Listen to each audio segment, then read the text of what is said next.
ജീവപന്ഥ പരം സത്യമരൂപോ നരരൂപവാൻ ദാരുപീഠേ മൃതക്രിസ്തു ദേവദൂതവചോ ഭവഃ അഭിഷിക്തശ്ച ഭൂദേശ സച്ചിദാനന്ദ വിഗ്രഹഃ അനാദിദേവഃ സർവജ്ഞോ വിരക്തോ മര്യാത്മജഃ. ഭാരതീയ ഭക്തി പാരമ്പര്യത്തിൽ സഹസ്രാബ്ദങ്ങൾ മുമ്പേ പ്രചാരത്തിലിരുന്ന ഒരു സമ്പ്രദായമാണ് നാമജപ പാരമ്പര്യം. 2000 കൊല്ലം മുമ്പ് ആരംഭിച്ച ക്രിസ്തു മതത്തിലും ഇതേ നാമജപ പാരമ്പര്യം ഉണ്ടായിരുന്നു. അതിൻ്റെ തുടക്കം മുതൽ സുറിയാനിയിൽ അന്നത്തെ സുറിയാനി മൽപ്പാന്മാർ അനേകം നാമജപങ്ങൾ രചിച്ചിട്ടുണ്ട്. വിസ്മയം തോന്നാം, ഗാന്ധിജി ഇഷ്ടപ്പെട്ടിരുന്ന രഘുപതി രാഘവ രാജാറാം എന്ന് ഉള്ള രാഗത്തിൽ സുറിയാനിയിൽ അന്നത്തെ സഭാപിതാക്കന്മാർ നാമജപം എഴുതി ഉരുവിട്ടു പോന്നിരുന്നു. അവരുടെ യാമപ്രാർത്ഥനകളിൽ ഒരെണ്ണം ഉരുവിടാൻ ആഗ്രഹിക്കുന്നു. ബന്ധാൻ സഫ്ര കൈമീനൻ കൊല്ലൻ ലാവ സാഗ്ദീനൻ ലൗറാമസ്കീനൻ തേശ്പോത്ത വൽറുഹുക്കുദിശ മൗദേനൻ. ഈ വിധം സുറിയാനി സഭാപിതാക്കൾ അനേകായിരം സൂക്തങ്ങൾ സുറിയാനി ഭാഷയിൽ എഴുതി അവരുടെ അനുദിന ജീവിതത്തിൽ ഉരുവിട്ടു പോന്നു. അപ്പോൾ ക്രിസ്തീയ പാരമ്പര്യത്തിൽ ഭാരതത്തിൽ സഹസ്രനാമം രചിക്കണമെന്ന് എനിക്ക് തോന്നിയത് ഇതിൻ്റെയൊക്കെ ബലത്തിലാണ്. വ്യാസൻ രചിച്ച ക്രോഡീകരിച്ച സഹസ്രനാമം വളരെ പ്രൗഢഗംഭീരമാണ്. അതിൻ്റെ ഈശ്വര നിർവചനം നാം ദർശിക്കേണ്ടതാണ്. വിശ്വം മുറ്റി നിൽക്കുന്ന ഈ പ്രപഞ്ചം മുഴുവൻ നിറഞ്ഞു നിൽക്കുന്ന ഈശ്വരനെ വിളിച്ചുകൊണ്ടാണ് സഹസ്രനാമം വ്യാസൻ ആരംഭിച്ചത്. അതിങ്ങനെയാണ്: ഓം വിശ്വം വിഷ്ണുർവഷട്കാരോ. വിശ്വം, ദ ഹോൾ വിസിബിൾ യൂണിവേഴ്സ്, ഈ പ്രപഞ്ചം മുഴുവനും ഈശ്വരൻ തന്നെ. ഈ പ്രപഞ്ചം മുഴുവനും മുറ്റി നിൽക്കുന്ന ചൈതന്യവും ഈശ്വരൻ തന്നെ. അവൻ വഷട്കാരനാണ്. വഷട്ട് എന്ന് പറഞ്ഞാൽ ശബ്ദം എന്നർത്ഥം. ശബ്ദസ്വരൂപനാണ്. സ്ഫോടാത്മകമായ ശബ്ദത്തിൻ്റെ ഉറവിടമാണവൻ. വചനം മാംസമായി എന്ന് ഗ്രീക്ക് തത്വചിന്തകന്മാർ പറഞ്ഞതുപോലെ ഇവിടെയും മഹർഷിമാർ പറഞ്ഞു വഷട്കാരക, ഈശ്വരൻ ശബ്ദമയനാണെന്ന്. ഭാരതത്തിൽ ഇതിലപ്പുറം ഒരു ദൈവശാസ്ത്രം കണ്ടെത്താൻ പറ്റില്ല. വിഷ്ണു സഹസ്രനാമത്തിനപ്പുറം ലളിതാ സഹസ്രനാമവും കിടപിടിക്കുന്നതാണ്. ഇനി ക്രിസ്തീയ പാരമ്പര്യത്തിൽ സംസ്കൃതത്തിൽ നടത്തിയ രചനയെക്കുറിച്ച് പറയാം.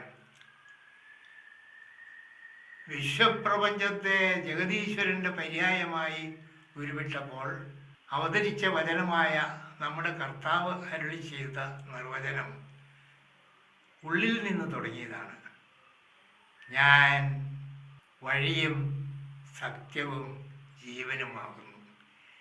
ഈ നിർവചനം വെച്ചുകൊണ്ടാണ് സഹസ്രനാമം, ജീസസ് സഹസ്രനാമം ആരംഭിക്കുന്നത്. അതിങ്ങനെയാണ്: ജീവപന്ഥ പരം സത്യം. ജഗദീശ്വരൻ ജീവനാണ്. സൂക്ഷ്മസ്വരൂപമായ ആ ജഗദീശ്വരൻ പന്ഥാവാണ്. ഈശ്വരനാകുന്ന പന്ഥാവിലൂടെയാണ് ജീവൻ ചരിക്കുന്നത്. അവൻ ജീവനുമാണ്. അരൂപോ നരരൂപവാൻ. മാംസചക്ഷുകൾക്ക് അഗോചരനാണവൻ. എങ്കിലും അവൻ അവതരിച്ച വചനമായി മനുഷ്യരൂപമെടുത്തു. ഇങ്ങനെ സഹസ്രനാമത്തിൻ്റെ ആദ്യത്തെ ശ്ലോകം രചിക്കുവാൻ ഇടയായി. എന്തിനാണ് ഇങ്ങനെ രചിച്ചത് എന്നുകൂടി പറയാം. മനുഷ്യജീവിതത്തിൻ്റെ ആകെത്തുക ധർമാർത്ഥ കാമ മോക്ഷങ്ങളാണ്. മോക്ഷം എന്ന് പറഞ്ഞാൽ ഈ ജീവിതത്തിൽ നിന്നുള്ള വിടുതലാണ്. ജീവിച്ചിരിക്കുമ്പോൾ തന്നെ ഒരുത്തന് ജീവൻ മുക്തനാകാൻ സാധിക്കാം. അതിലേക്കുള്ള വഴിയാണ് ധർമാചരണം, ഭക്തി. ഈ ഭക്തി വർദ്ധിക്കുന്നതിനുള്ള ഒരു ഉപായം, ഒരു ഉപകരണം അല്ലെങ്കിൽ ഒരു ആപ്പ് ആണ് നാമജപം. ജീസസ് സഹസ്രനാമം ഭക്തി ജനിപ്പിക്കുന്നതിനും ഭക്തൻ്റെ ഉള്ളിൽ ഈശ്വര ചിന്ത ഇടമുറിയാതെ നിലനിർത്തുന്നതിനും വേണ്ടിയിട്ടുള്ള ഒരു ഇൻസ്ട്രുമെൻ്റാണ്. അതുകൊണ്ട് മനീഷികൾ, മഹർഷിമാർ ചെയ്തതുപോലെ സഹസ്രനാമം ഹൃദിസ്ഥമാക്കുകയും ഉരുവിടുകയും ചെയ്യുമ്പോൾ ഉണ്ടാകുന്ന ഉപകാരം അവന് ഏകാന്ത അനുഭവം ഉണ്ടാകുന്നു. ഏകാന്ത ചിന്ത വരുന്നു. ഏകാന്ത ചിന്തയിൽ നിന്ന് അവന് ധ്യാനത്തിലേക്ക് പ്രവേശിക്കാൻ പറ്റുന്നു. നാമത്തിൽ നാമി കുടികൊള്ളുന്നു. ഇതാണ് ഇതിൻ്റെ തത്വം. നാമം എന്ന് പറഞ്ഞാൽ എന്താണെന്ന് വ്യാഖ്യാനിക്കേണ്ട കാര്യമില്ല. പേരുകൊണ്ട് ഉദ്ദേശിക്കപ്പെടുന്നത് എന്തോ അത് ഉൾക്കൊള്ളുന്നുമുണ്ട്. അതുകൊണ്ടാണ് ഓരോരുത്തരുടെയും പേര് വിളിക്കുമ്പോൾ അവർ വിളി കേൾക്കുന്നത്.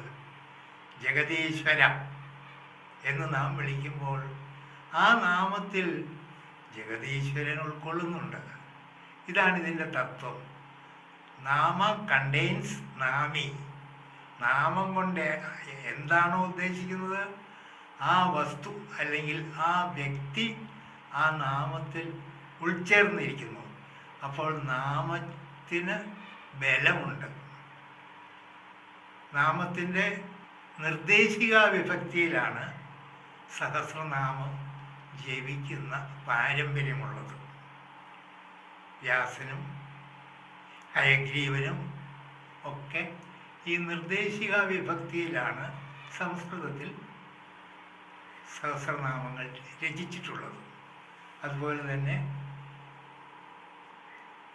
അവതരിച്ച വചനമായ ഈശോയുടെ നാമങ്ങളും നിർദ്ദേശിക വിഭക്തിയിൽ സംസ്കൃത ഭാഷയിൽ രചിച്ചിരിക്കുന്നു. ഇത്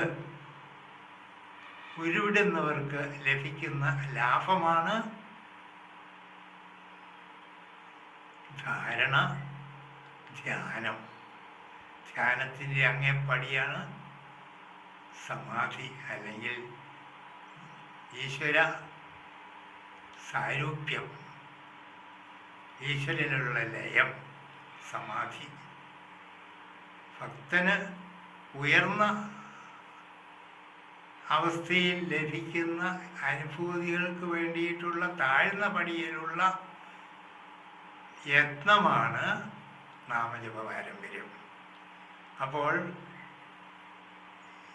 എല്ലാ തുറയിലുള്ള ആൾക്കാർക്കും, ആബാലവൃദ്ധം ജനങ്ങൾക്കും കേൾക്കാവുന്നതും ഉച്ചരിക്കാവുന്നതും ഹൃദിസ്ഥമാക്കാവുന്നതുമായ ഒരു ഭക്താഭ്യാസമാണ് സഹസ്രനാമ ജപം. ജീസസ് സഹസ്രനാമം 1987 മിശിഹ സഹസ്രനാമം എന്ന തലക്കെട്ടിൽ രചിച്ചതാണ്. അത് വടക്കേ ഇന്ത്യയിലെ സംസ്കൃത പണ്ഡിതന്മാർക്ക് ഗ്രഹിക്കാത്തത് കൊണ്ട് ജീസസ് എന്ന പേരാണ് അവർക്ക് മനസ്സിലാകുന്നത്. അതുകൊണ്ട് ജീസസ് സഹസ്രനാമം എന്ന പേരിൽ പുനഃപ്രസിദ്ധീകരിച്ചു. ഈ ജീസസ് സഹസ്രനാമം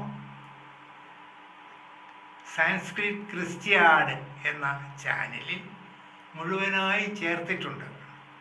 അത് ഖണ്ഡശ നിങ്ങളുടെ മുമ്പിൽ അവതരിപ്പിക്കാം എന്ന് കരുതിയാണ് ഈ ഉദ്യമം.